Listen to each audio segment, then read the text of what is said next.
All right, let's finish up chapter 18. So we're talking about Western educated elites throughout Asia and later Africa saw themselves different from their compatriots, their fellow people. They were more of an elite because they were rewarded with better jobs, government jobs, or administrators, police officers, things like that. And they kind of looked down on their fellow countrymen that they were kind of hindering their independence. And I think I mentioned that they're going to be the ones that eventually lead the decolonization movement of the mid 1900s. Siam is always independent. When you see Siam, think Thailand. It had the good fortune of sitting between French Indochina and British ruled Burma and India. So neither side really wanted to kind of get rid of that buffer that sat between them. But really, a lot of it was their own doing. King Mongkut was very adept at playing one side off each other. And he used them as well as other Europeans, like even the Russians, to help him modernize, build railroads, help his exports and industry. And you can see here's a picture of him with all his sons. And they're all definitely dressed pretty Western. And I think I mentioned that the movie The King and I, the musical, was based on a British governess who was hired to educate the children in a Western fashion. So what about who these people are? Well, they always had a cultural identity, but that's going to change because the Europeans are around, and especially in Africa.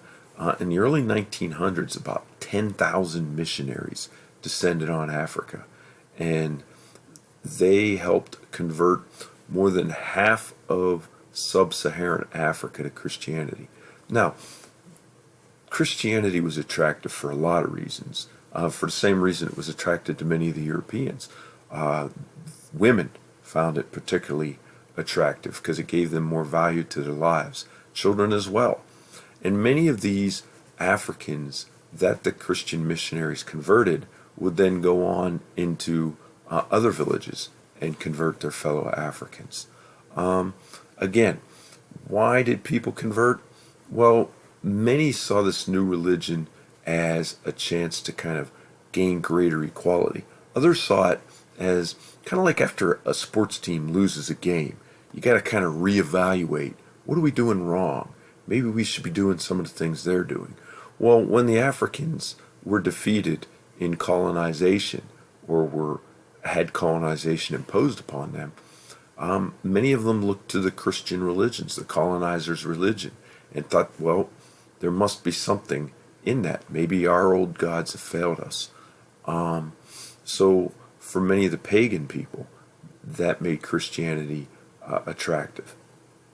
But Christianity and colonial rule really provided conflict with gender roles. So for instance, the way women dressed, the Christian missionaries definitely didn't like to see female nudity, or male nudity for that matter, but they wanted them to cover up a little more. You also had the issue of polygamy. Though it's in the Old Testament, the Christian missionaries were totally against polygamy. So, I knew a Nigerian who said his father had 30-some wives. That's polygamy, and Christians definitely looked down upon that. What else? Well, you also had other issues, which, maybe later on we'll talk FGM. I prefer to not talk about it on a screencast, but it's still an issue in Africa today, and it's looked down upon in Western society. So there's a lot of issues that were brought about by people's conversion to Christianity. And so Africans tend to, just like Native Americans or any other people, Pacific Islanders, Africanize their own independent churches, kind of adapt some of their practices that that already existed, and bring them into the Christian church. So all religion, but Christianity especially, is adaptable as it moves into different regions. And of course, Christianity did not spread as widely in Islamic areas. So, North Africa or even parts of East Africa did not see the success that other regions did. And on the left, not sure what this is, I think it's probably Kenya, what today is Kenya. But you see the missionaries conducting school. And this was rare. I mean, very other educational opportunities were available in Africa outside of the Christian missions. And on the right, of course, you can see the Sahel's really the dividing line there between the Muslim north and the mostly Christian south. Race and ethnicity were kind of a way of new belongings. Prior to European colonization, the Africans just didn't think we're Africans. I mean, there was no kind of common cause amongst Africans. Most people, if they were in, for instance, a kingdom like Benin or Congo or a village, they saw themselves more part of that political organization. But by the 1900s, African thinkers began to define a new African identity. Some looked to maybe some of the older kingdoms, like for instance Ethiopia, and saw great value in that. And some expressed some of the good things, like for instance, Africans live more communally. Europeans are more individually. So there's a lot of things that Africans did well. And some thinkers, and I can't remember the one guy's name, but there was a great African thinker who lived, I believe, in Liberia. And he was talking about how every race has its own attributes. You know, whether they're Asian or European or African or Native American, whatever. Everyone has their own contributions to make to the whole. And Africans had many great contributions. They cared for their elderly better. As I mentioned, they lived communally better. They shared better. So when Africans began to take part in World War I, that was a real game changer, and we'll talk about that later when we talk about decolonization, especially as the French and then later the British, their armies were depleted of young men, and they began to recruit Africans. Or they began to take French and Brits out of Africa and leaving a lot of self-rule to the Africans. So what World War I showed Africans is they could fight as well, maybe they could rule as well. So really, why did they need the Europeans? And there was a new concept that began that I want you to know. It's called negritude. And it's really a celebration of black culture. And it really begins kind of in France. Although I got to say, this woman you see on the right is Josephine Baker, who was, man, I don't even know how to describe her. I used to describe her as the Beyonce of her day. What does that mean? Well, she was beautiful, she was an entertainer, and she was wildly popular amongst all groups of people. But because she couldn't really do very well in the United States, I think she was born in St. Louis, she immigrated to France, where she became an international celebrity. She had kind of risque dances, known for her fan dances.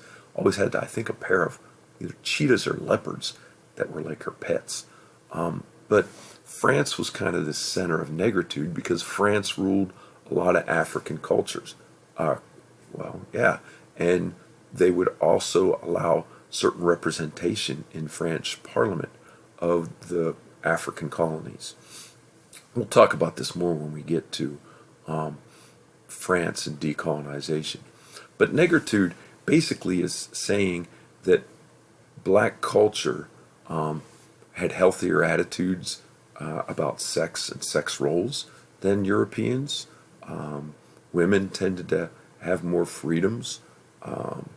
They did not have quite the sexual hang-ups. As I mentioned, old people were better cared for. So there was a lot to celebrate in black culture. And this also coincided with the Pan-African movement, which was led by two great Americans, W.E.B. Du Bois was one. So Marcus Garvey was the other, who was based in New York. But we'll get to this again when I get to decolonization. So this kind of idea of tribe or ethnic identity, a lot of that was European doing. So the Europeans, like the British, would like to classify people by tribe, especially when it came to different types of jobs or government jobs. So oftentimes they'd see a couple groups of people who lived independently in different villages, and they'd say, "Well, you speak a similar language, so you're all one tribe." And tribalism was kind of a way to divide up the Africans. Again, the Brits were really good at divide and conquer. So that was a big part of identity. But eventually, what you're going to see is Africans begin to think of themselves more as, I don't know, Nigerians than Hausa or Muslims and Christians. So you're starting to see a new idea of ethnic identity. And basically, on the left of the French were the Africans, kind of like the legionnaires. On the right is kind of talking about both the French and the right. In fact, the British on the right are talking about the Dinshawe incident in India, which really begins the decolonization. I'm sorry, in Egypt, which begins the decolonization movement. It's an interesting story. And the French in Morocco, saying both built their colonies on brutality. And these are, of course, African depictions of how the Europeans truly treated the Africans. And that is the